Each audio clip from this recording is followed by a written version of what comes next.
DDS. From the DDS Studios, we are your hosts, Blake Milton and Bradley Newberry. Newberry, it is another wonderful DDS Thursday. We've got, there's a lot of really crazy news going on here. What happened yesterday that we're going to be talking about today? Yesterday, the day before that. Yeah, the weekend before that. Catching up on a lot of stuff. We've got a lot of things. Hang in there with us. We're going to try a new segment today. Yep. Our little 2-minute take. Absolutely. We've got 5 topics. We'll put 2 minutes on the board, and that's it. We cut it off right at 2 minutes. Yep. We'll have our final thoughts. Yep. It's going to be fun. We're talking about the big news. Yep. It's going to be great today, guys. Tom Brady. Tommy. But hey, guys, before we get started, go ahead down below, hit that like and subscribe button for us on YouTube. Give us a follow and Rumble on Rumble. Check us out on all our social media, Facebook, Instagram, TikTok, and Twitter at DDS Sports Talk. You can catch all the audio versions of these podcasts on your favorite podcasting platform. Newberry, we're going to jump right in to topic number 1. Topic of the day. On Wednesday, February 1st, 2023, at approximately 6 a.m., Tom Brady let the Tampa Bay Bucks know that he would be retiring, considered as many the GOAT of the NFL. Yep. Tom Brady says, I'm retiring for good this time, but Blake, hit that video. Good morning, guys. I'll get to the point right away. I'm retiring for good. I know the process was a pretty big deal last time, so when I woke up this morning, I figured I'd just press record and let you guys know first. So I won't be long-winded. You only get one super emotional retirement essay, and I used mine up last year. So really thank you guys so much to every single one of you for supporting me, my family, my friends, my teammates, my competitors. I could go on forever. There's too many. Thank you guys for allowing me to live my absolute dream. I wouldn't change a thing. Love you all. All right. Shut up, Tom. Newberry, it's hard watching the people that we call our heroes, that we call the greatest. It's hard watching them start to slip at the end of their career. It's hard to watch them because it's time. And this year you could clearly see it was time for Tom to hang it up. He put up some impressive numbers, though. Yes, he did. Yes, he did. I mean, was it his fault that his overall team didn't perform as well? I don't know. I mean, he played a role in it. He's one of the most important pieces to the puzzle. Absolutely. But look, I mean, there are a lot of teams in the NFL that would give their left leg to have that type of production at quarterback. Yeah. So I think it's for real this time. Do you, though? I mean, we've heard this. We've heard it a lot. We have. Over the course of his career. I don't know. But, whenever you see this, almost 2 fistfuls of ring. You still got 3 more fingers to go. Oh, my gosh, Newberry. This is the thing. Tom Brady, he evokes a lot of emotion from a lot of people in different ways. Sometimes it's positive. Sometimes it's negative. Your brother Burge, it was always negative. Definitely. And I already know what Burge would say to this, but I would love to hear from you guys down there in the comments. Tell me what your favorite Tom Brady memory was. We put this out on Twitter. We did.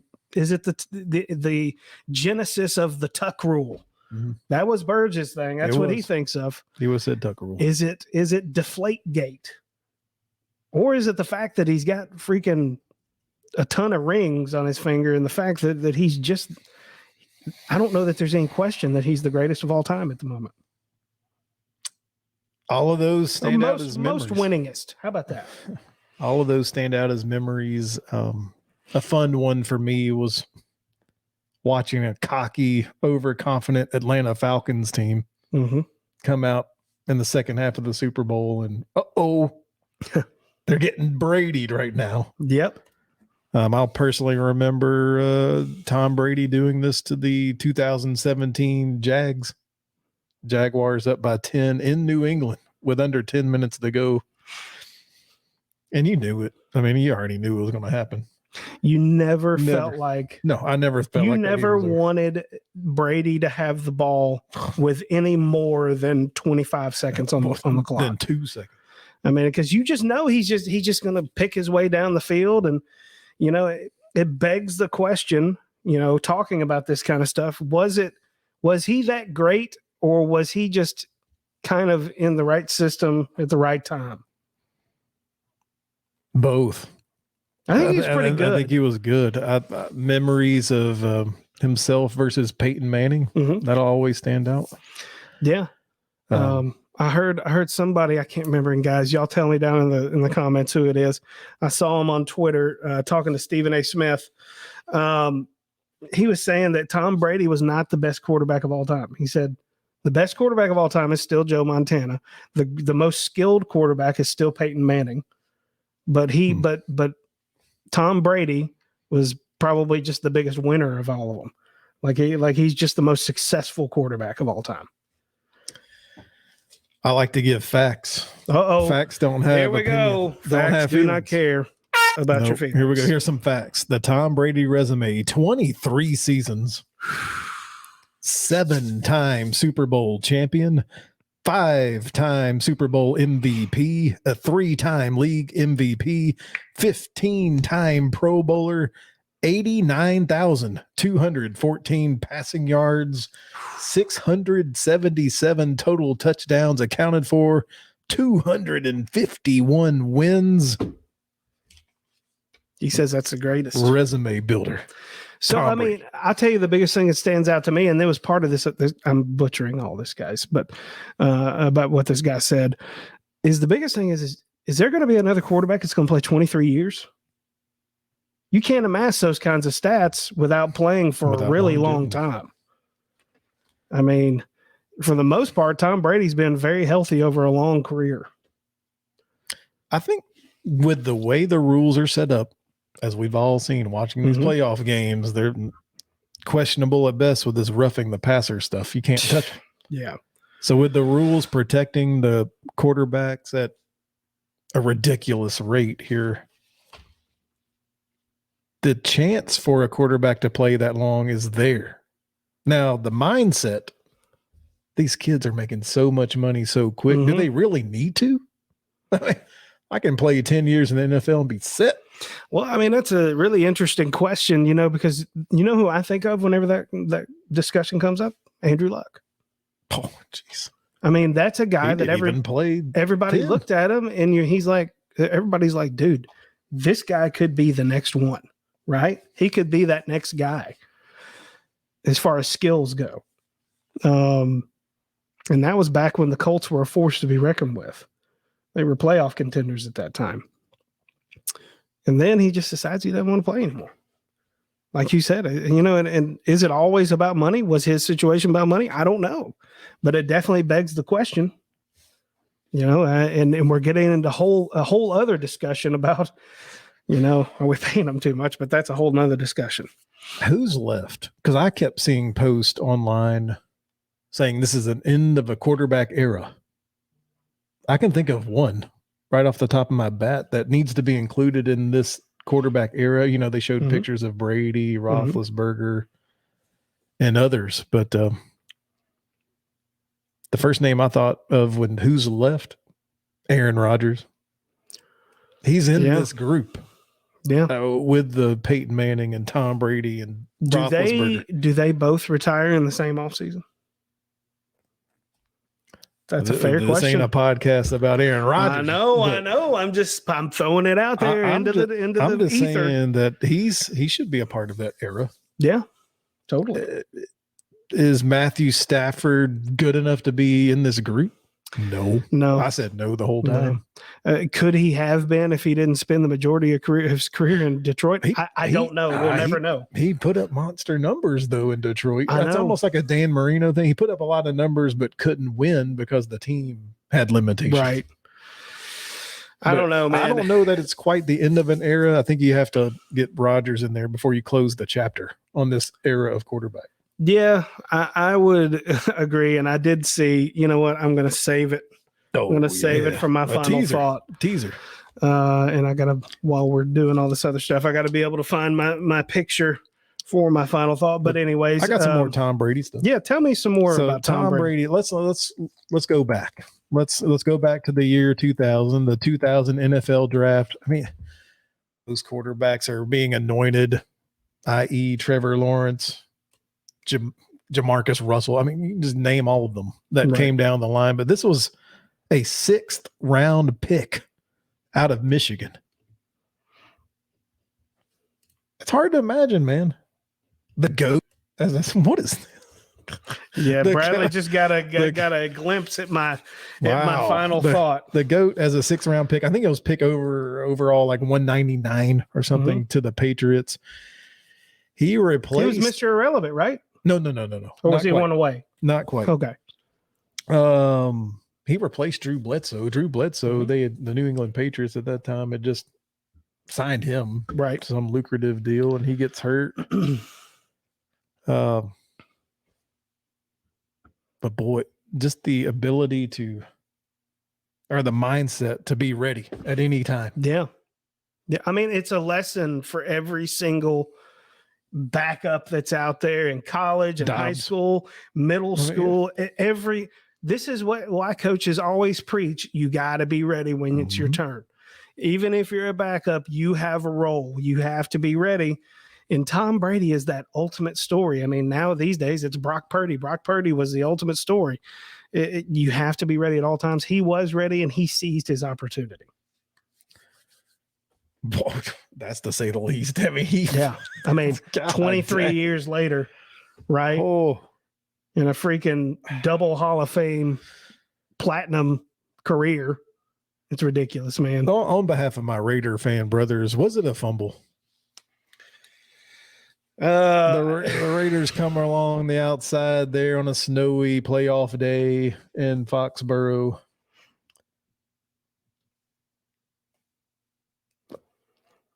We're about opinions. What do you think? Fumble, no fumble. The refs got it right because they always get it right. What do you think? Man, I'm not a fan of the tuck rule. I'm not. That was a fumble. I believe that it is. I believe that was a fumble. I am. The intent was there was no way he could throw it. I don't know. I mean, we have seen even over the last 4 or 5 weeks, we've seen so many examples of it. Empty hands, hands going forward. It's like, when a body is hit from behind, the hand has to go forward, right? So it's like, was the intent to throw the ball, or was the intent, oh my God, I'm getting destroyed? Oh my gosh, I almost said something bad. I almost said, oh my God, he's getting destroyed from behind. That's not what we wanted to say here, We're about to talk about his deflated balls here in a second. Oh boy, tell me more about Deflategate. So it was real.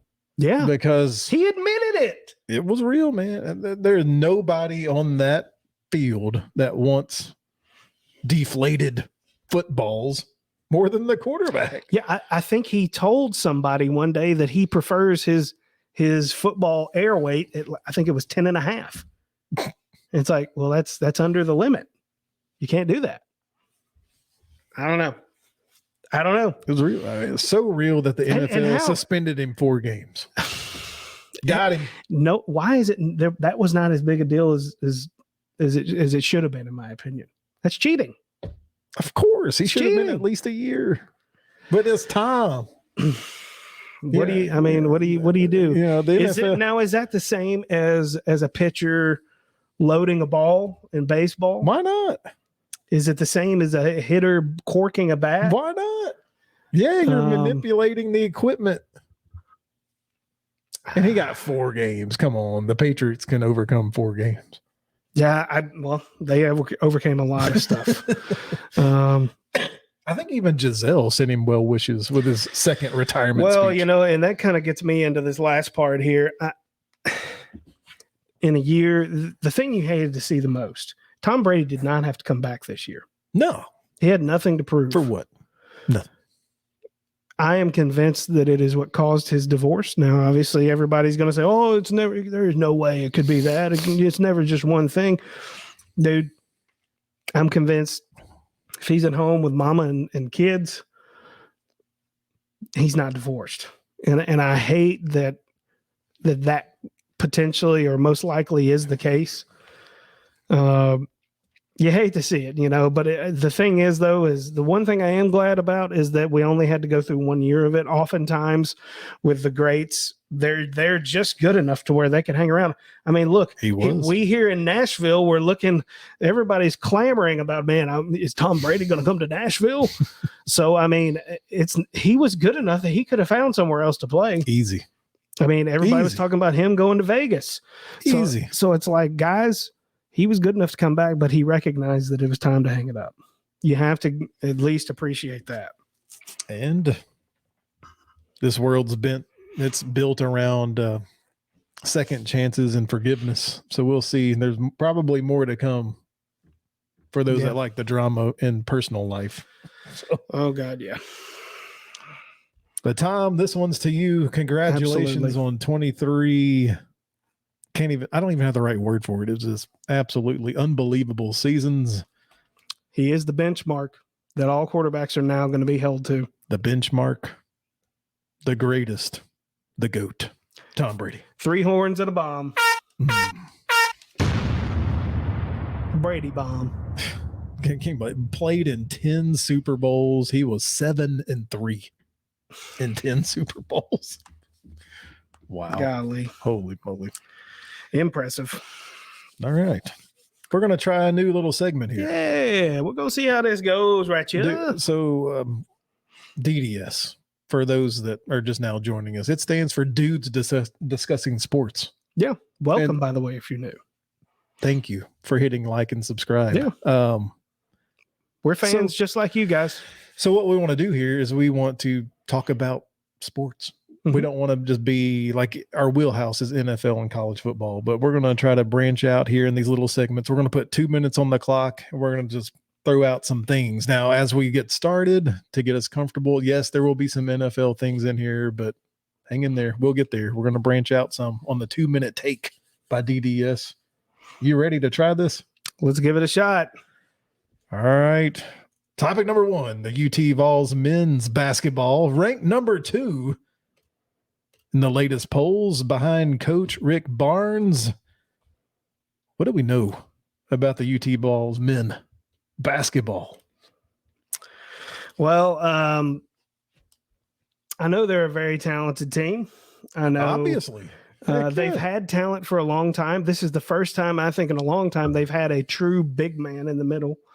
But the argument is do big men win the tournament or do you have to have guard play?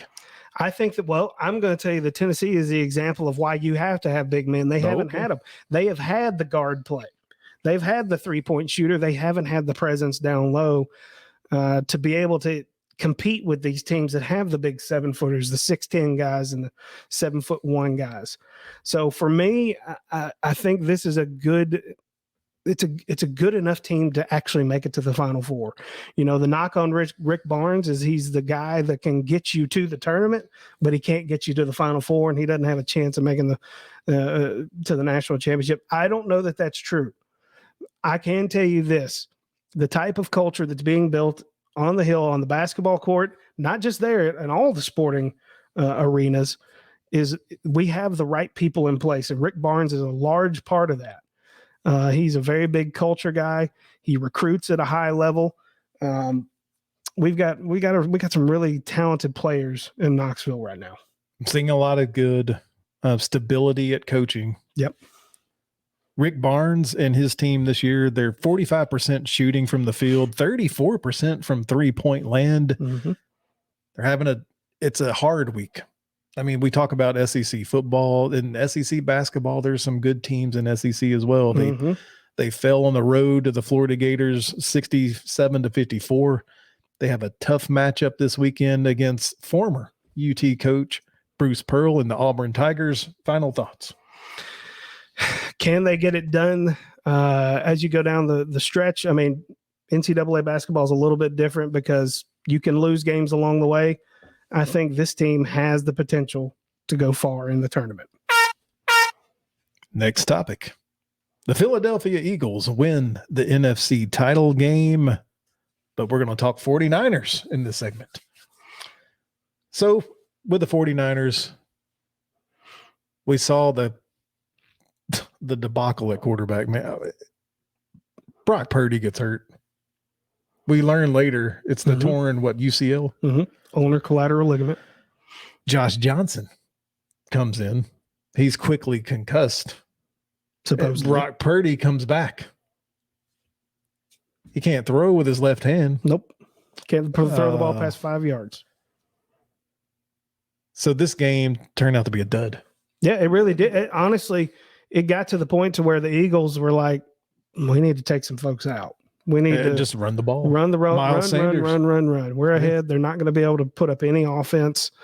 You hate seeing Brock Purdy go down like that. And then the backup comes in, and it seemed like they got the call from upstairs that, hey, this guy hit his head on the ground. He's probably concussed. He has to come out. They had Christian McCaffrey warming up. And at that point, it kind of turned into a clown show. Poor Brock Purdy. He played his heart out all year. Again, he was that example of the guy that was ready to go. He got his opportunity. Now he's going to have TJ or Tommy John surgery to be able to repair that ulnar collateral ligament. And he's got a long close road. To a year. Yep. Probably more than a year. Both the coach and GM were asked in an interview earlier this week about Jimmy G returning, and they said no. They flat out said no. So with this, we've got Jimmy G not coming back, Purdy hurt, Trey Lance is on the trade block apparently, Tom Brady's retired. What's next for the 49ers at quarterback? I mean, that's a great question. I mean, because with Brock Purdy, Brock Purdy's got a solid 9 to 10 months before he's really ready to do anything. So we're really going to have to keep our eye on that situation because it is kind of a mess right now. Next topic.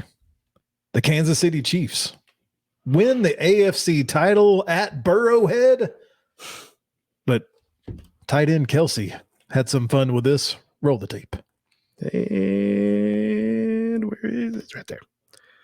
Here we go. Trophy. Huh? Hey, I got some wise words for that Cincinnati mayor. Know your role and shut your mouth, you jabroni.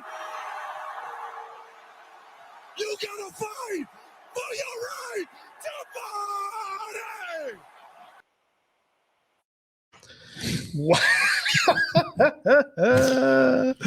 Oh, you gotta love it. Know all right, your start role the clock. And shut your mouth. Burrowhead, huh? Burrowhead. I was saying it too, man. Not so fast. That was a fun game to watch just because it was such a competitive game. It was the exact opposite of what the other game was. Complete. It was what everybody wanted it to be. Now, unfortunately for Cincinnati fans, the issue that I hate to say it, that we were talking about at the beginning of the year kind of reared its head again in this game. You know, we had some problems keeping Joe Burrow upright. But they played so well against Buffalo. So kudos to your line and how they were patchworked together. But it did prove that it was too much of an obstacle. It's not sustainable to do that, you know? And I guess it's let's see. None of us on this panel trust your head coach. Mm-hmm. Well, he's going to be there. He's not going anywhere. And there were penalties too, right? There were a lot of penalties down the stretch there by Cincinnati. A lot of self-inflicted wounds. Hey, we've heard some on social media saying, "Hey, they're just following that script." The Kansas City Chiefs are on that script. I wish that I had that queued up. There's been rumors. A lot of people have said. A lot of former NFL players have said, at the beginning of the year they get the script. And they got to follow the script. Alvin Kamara said, "F the script." That's right. That's right. That's why Alvin Kamara will probably be retired in a year. But back to the Chiefs. I mean, I don't want to say I told you so, but I mean, did you pick the Super Bowl right? Kansas City versus Philly. I did. I mean, this guy right here, go back. I'll tag it. I'll tag it up here in the corner. It's all because of a script. Yeah. When my older brother said, hey, look, it's just like WWE. What's the big storyline? It's Andy Reid versus his old team in the Eagles. Yep. I had no clue. Storylines, man. He just followed the storylines. Next topic. We're going to the NBA. LeBron James is about to become the NBA's all-time leading regular season scorer. He's chasing down Kareem Abdul-Jabbar. What do you know? What do you think about LeBron? LeBron, man, I can remember. Start this clock before we cheat. I can remember when LeBron came in to the NBA. I remember whenever they were televising his high school games. You know, me as the very casual NBA fan at the time, I'm like, why are we showing a high school kid? LeBron. Yeah, why do I care about the old King James? He's just another kid. King James, he's the next one. He's the next Jordan. And of course, that's what we grew up on was Jordan. Exactly. We came up in that era, and I'm like, dude, that's blaspheming to our generation. No one is ever going to be another Jordan. This guy has proven to be an absolute beast. He's a scoring machine. He's a big, athletic, agile guy. And he's definitely going to, he's obviously in the conversation for greatest of all time in his sport. Oh, no doubt about it, man. Drafted 2003, number 1 overall by the Cleveland Cavs. Multiple years with the Cavs. Then he had that decision thing where he went to the Miami Heat for a few years, came back to the Cavs, came back home. Mm-hmm. And then now he's in LA with the Lakers, his 5th season here. He was recently interviewed and said, with so much that you've accomplished, what is it? What's one more thing that you want? And he said, I want to be able to stand side by side with my son, Bronny, and play a whole season with his son. So he still has goals. He's not done. Well, the way athletes take care of themselves these days, nothing would surprise me anymore. But we'll see. That seems like a pretty lofty goal. I think he can do it. I'm not doubting LeBron James. Go get you that record. You deserve it. Well done. Young man. Young man. All right. Next topic. Tennessee Titans ownership and management has decided to install new field turf. What do we think about this decision? I think if I'm being honest, if I speak for most Titans fans, I'm like, it's about time. We were always known for having one of the worst, if not the worst, playing surfaces. I got stats in the NFL. Hold on to that thought. I'm going to just back you up with this stat. From 2018, Nissan Stadium has accounted for the highest amount of lower body injuries of any stadium across the NFL. Yeah, and given the fact that Derrick Henry is old in running back years, I think they're going to do whatever we need to do to try to maybe help him have some longevity at his position. The other thing is I have not understood for the longest time why we didn't go to turf.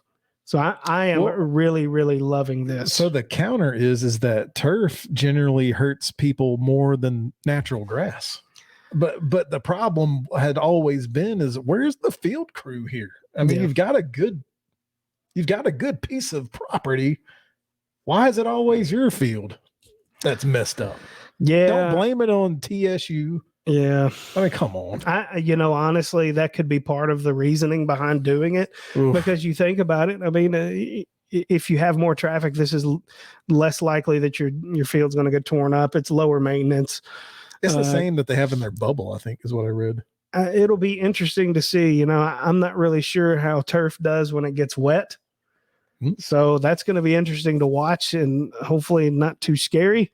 But of all the things we have to worry about as Titans fans, this was something that I personally welcomed. I think we got other things we got to worry about that are a little more pressing, though. Oh, we'll be all over Titans offseason moves as the clock gets closer. But field turf, That's may help. Maybe not. We'll see. We'll see. I've read that turf is worse on your body. Yeah. That was our first try. Yeah. At our 2-minute takes. Absolutely. It should be interesting. It'll make for some interesting clips. That's for we're sure. going to talk about baseball coming up. We're going to try to keep talking about basketball. Yep. Golf. We'll have some live and some PGA. Yeah. I don't know if I'm talking tennis, but man, I don't know if I know enough. I mean, it's always Djokovic, right? So I mean, I don't know. Maybe that's what we're talking about. Nadal. I think Nadal retired. I think he just retired. We can give him 2 minutes. There you go. Well, Andre Agassi still playing. Pete Sampras. Pete Sampras out there throwing up on the freaking thing. But anyways. All right. What else we got? Is that it? Is that a show? That's a show. Other than our final thoughts, but just going back to our main topic, Tom Brady, the GOAT, New England, Tampa Bay. Shame on you, Byron Leftwich. Did you make him retire? He played well enough to. He was. Is Byron Leftwich on the market now? Byron for Leftwich OC? is definitely on the market for OC. He's gone. He's out. Okay. I mean, All last cycle he was interviewing for head coaching spots. Guys, we've got so much to talk about with off-season moves. It's going to be really fun. Stay tuned here at DDS Sports Talk. Every single Thursday night, we're going to be coming to you. But on your way out, go ahead and hit that like and subscribe button for us. Really helps us out. Give us a follow and a rumble on Rumble. Check us out on all our social media, Facebook, Instagram, TikTok, and Twitter at DDS Sports Talk. Catch all the audio versions of these podcasts on your favorite podcasting platforms. Don't forget to put the comments in there. We'll talk back with you. Absolutely. Newberry, your favorite final thoughts. Going back to the NFL and the Denver Broncos. The Denver Broncos have hired their new head coach, Sean Payton, but listen to this process. This will make one's head hurt. The Broncos really wanted DeMeco Ryans. Yep. Then they secretly try to grab Jim Harbaugh from Michigan. At the same time, they're trying to woo him in. They start working on an initial deal for Peyton. It's like they're hedging their bets here. Yep. At the same time, they're trying to build this contract, trade, whatever they have to do with the Saints. They still want DeMeco Ryans. They come back to DeMeco again. And then they finalize the Sean Payton deal in the same day that DeMeco Ryans goes to the Texans. So to me, it feels like you settled. I don't care if you want to come out and say, oh, Sean Payton was our guy the whole time. It doesn't feel like it. And now, Sean Payton, you're married with Russell Wilson. We all saw what he did last year. He wasn't cooking shit last year. Sorry. Congratulations on your coach. Oh, man. Well, for my final thought, I don't know if this is true, but it is a fun bit of Americana, if you will, but it goes along with our main topic today. This is not only the end of an era with Tom Brady leaving the NFL, we are also seeing the last player to ever be drafted by the Montreal Expos retire. Whoa. He's no longer active. That's right. The GOAT, Tom Brady. Again, I don't know if it's true, but it's fun to talk about. You can go on eBay and you can buy it now. You can buy this card on eBay for $4.95. I would imagine if you could get Tom Brady to sign this, you would be a rich man. But Newberry, as always, it is two-tone blue all the way. You guys be well.